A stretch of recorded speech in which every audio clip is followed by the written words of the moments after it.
Olá! Dando sequência então aos nossos vídeos, às nossas reflexões e cada vez mais conhecendo algo mais que faz parte dessa caminhada. Porque além da meditação, que envolve manter uma atitude neutra, os efeitos benéficos de cultivar uma atitude mais positiva e estimular emoções positivas também começaram a chamar a atenção. O caminho havia sido pavimentado em 1952, quando o ex-pastor Norman Vincent Peale publicou o livro chamado O Poder do Pensamento Positivo. Ele popularizou a ideia de que nossos pensamentos podem ter efeito real, positivo e negativo em nossa vida.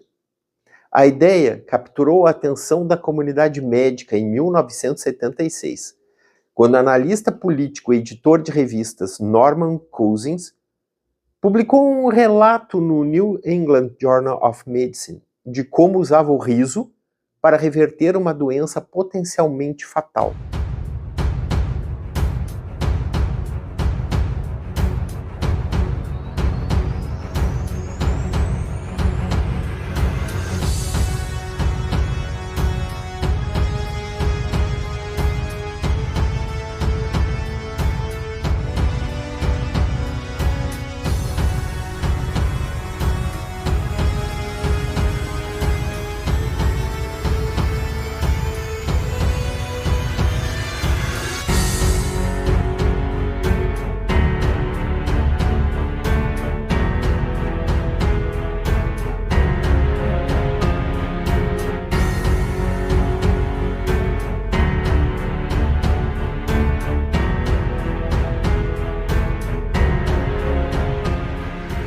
Cousins também lançou um livro na qual contou a história dele, que o médico havia diagnosticado Cousins com um distúrbio degenerativo chamado espondilite anquilosante.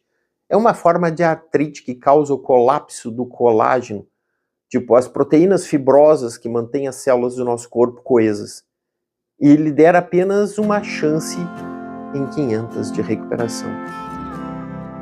Cousins decidiu que era igualmente possível que um estado emocional mais positivo pudesse reverter o estrago. Enquanto continuava a consultar o médico, Cousins começou um regime de doses maciças de vitamina C e filmes dos irmãos Marx, bem como outros filmes humorísticos e programas cômicos de TV. Ele descobriu que 10 minutos de boas gargalhadas proporcionaram 2 horas de sono sem dor. Por fim, chegou um estado emocional negativo à recuperação completa. Cousins muito simplesmente curou-se dando risadas. Como? Embora os cientistas da época não tivessem meio de entender ou explicar uma recuperação tão milagrosa, as pesquisas de hoje dizem que é provável que processos epigenéticos estivessem em ação, tanto a parte da epigenética quanto da parte da neuroplasticidade. A mudança de atitude de Cousins modificou a química do seu corpo, o que alterou seu estado interno, permitindo-lhe programar novos genes de novas maneiras. Sobre epigenética, nós já tivemos vídeo e também alguma coisa sobre neuroplasticidade. Ele simplesmente inibiu ou desligou os genes que causavam a doença e ativou ou ligou os genes responsáveis pela recuperação. Muitos anos depois, a pesquisa da doutora Keiko Hayashi, da Universidade de Tsukuba, no Japão, mostrou a mesma coisa. No estudo de Hayashi, pacientes diabéticos assistindo a programas cômicos de 1 hora ativaram um total de 39 genes, 14 dos quais relacionados às atividades das células exterminadoras naturais.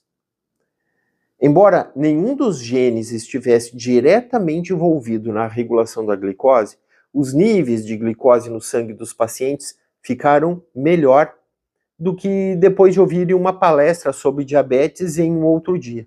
Pesquisadores concluíram que o riso influencia muitos genes envolvidos na resposta imune, o que por sua vez contribui para melhor controle da própria glicose. A emoção autoastral, desencadeada pelo cérebro dos pacientes, ativou as variações genéticas, que ativaram as células exterminadoras naturais e, de alguma forma, também melhoraram a resposta à glicose, provavelmente benéficos. Agora, observe o placebo. No momento em que alguém começa a ter uma intenção clara de um novo futuro, querendo viver sem dor ou doença, e depois combina essa intenção com a emoção intensificada, um entusiasmo, esperança e expectativa de viver sem dor ou doença. O corpo não sabe a diferença entre uma emoção criada por uma experiência real e uma criada apenas pelo pensamento. O nosso cérebro não entende isso. Portanto, o estado exaltado da emoção está em resposta a um novo pensamento, que é um novo componente vital do processo, pois são novas informações vindas de fora da célula e para o corpo a experiência do ambiente externo ou do ambiente interno se tornando igual. Ele não tem a diferença do real e do imaginário. Estudos mostram que entrar em contato com emoções positivas e expansivas, como bondade e compaixão, emoções que, aliás, são nosso direito de nascença, tende a liberar um neuropeptídeo diferente, chamado ocitocina, que naturalmente desliga os receptores da amígdala, a parte do cérebro que gera medo e ansiedade. Com o medo fora do caminho, podemos sentir infinitamente mais confiança, piedade e também amor. Passamos de egoístas a altruístas. E à medida que incorporamos esse novo estado de ser, nossa neurocircuitaria abre a porta para infinitas possibilidades que nunca poderíamos imaginar antes. Porque agora não estamos gastando toda a nossa energia tentando descobrir como sobreviver. Nesse novo estado, quando imaginamos o que desejamos, nosso coração fica mais aberto e podemos ser inundados por emoções positivas, de modo que o ciclo de sentir o que pensamos e pensar o que sentimos, enfim, fazer trabalhar a nosso favor. A mentalidade egoísta do modo de sobrevivência não existe mais, porque a energia que canalizavam para as necessidades de sobrevivência foi liberada para uma criação, algo novo. Ao utilizar o sistema de pensamento, esse pensamento com emoção, mas colocando nele data, percepção de dia, mês, ano, hora, dia e noite, o vento, enfim, colocando a data, colocando na vida real em uma imaginação forte. Seu pensamento induz aos corpos que produzem neuropeptídeos para combinar com as novas emoções que você está produzindo. E quando os neuropeptídeos forem liberados, transmitem novas mensagens às células, à medida que as células apropriadas permitiram a entrada dos mensageiros químicos. Eles são conduzidos diretamente ao DNA no núcleo celular. Quando chegam lá, as novas proteínas são criadas e essas proteínas procuram novos genes de acordo com as informações que carregam. Quando encontram o que procuram, as proteínas desenrolam o DNA, ativando o gene que está à espera e provoca alterações epigenéticas. Essas mudanças epigenéticas resultam na transformação informada lá no início do processo. Se por acaso não se tem componentes necessários para criar as mudanças epigenéticas exigidas, o epigenoma simplesmente convoca células tronco para fazer o que era preciso. Assim como na hipnose, o efeito placebo também é criado pela consciência do indivíduo interagindo de alguma forma com o sistema nervoso autônomo. A mente consciente se funde com a mente subconsciente. Uma vez que os pacientes tratados com placebo aceitam um pensamento como realidade e então acreditam e confiam emocionalmente no resultado final, o que acontece é que melhoram.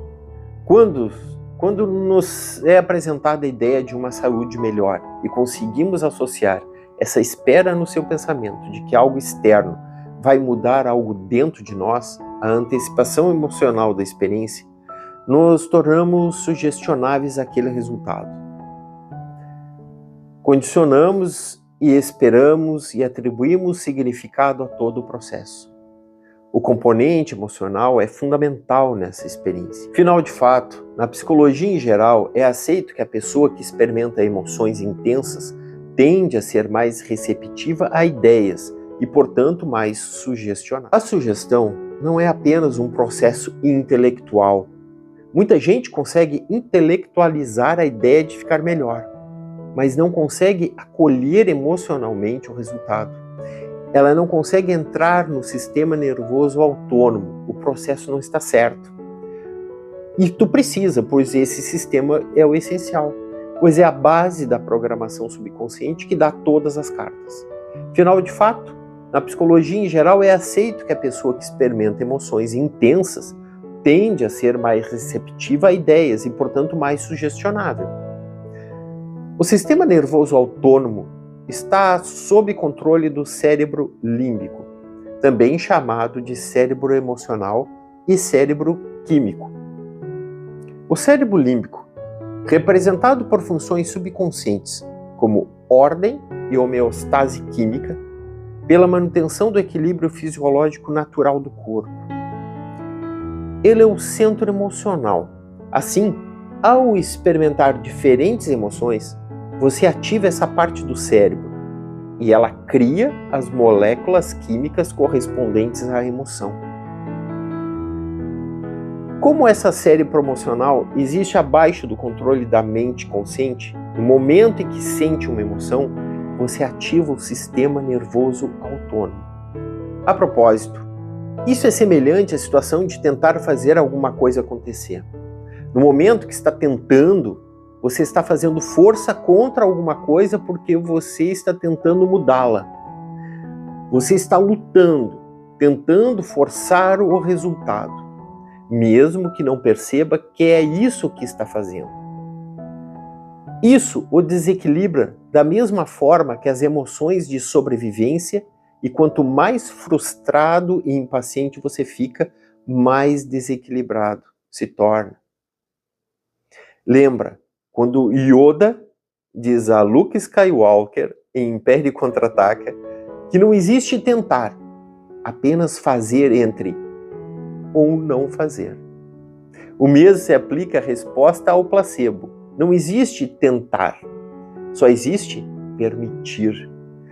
Todas as emoções negativas e estressantes são tão familiares para nós e se conectam a tantos eventos conhecidos do passado, muitos vídeos atrás tratando disso tudo, que quando focamos nessas emoções familiares, mantém o corpo conectado às mesmas condições passadas no caso. Problemas de saúde. Aí, nenhuma informação nova pode programar seus genes de novas maneiras. Seu passado reforça seu futuro. Por outro lado, emoções como gratidão e apreciação abrem o coração e levam a energia do corpo para um novo lugar, fora dos centros hormonais inferiores. Gratidão é uma das emoções mais poderosas para aumentar seu nível de sugestionabilidade. Ela ensina emocionalmente o corpo que o evento pelo qual você é grato já aconteceu, porque em geral agradecemos sempre depois com o evento desejável já ocorrido. Se você despertar a emoção da gratidão antes do evento real, seu corpo começará a acreditar que o evento futuro já aconteceu de fato, ou está acontecendo no momento presente. Gratidão, portanto, é o estado final de recebimento. Se você consegue despertar a emoção de apreciação ou gratidão e combiná-la com a intenção clara, comece a incorporar o evento emocionalmente. Você modifica seu cérebro e corpo. Para ser específico, porque você instruiu o seu corpo quimicamente sobre o que somente sabe filosoficamente. Poderíamos dizer que você está em um novo futuro no momento presente. Você não utiliza mais as emoções familiares e primitivas para se manter ancorado no passado. Você usa emoções elevadas para levá-lo a um novo futuro.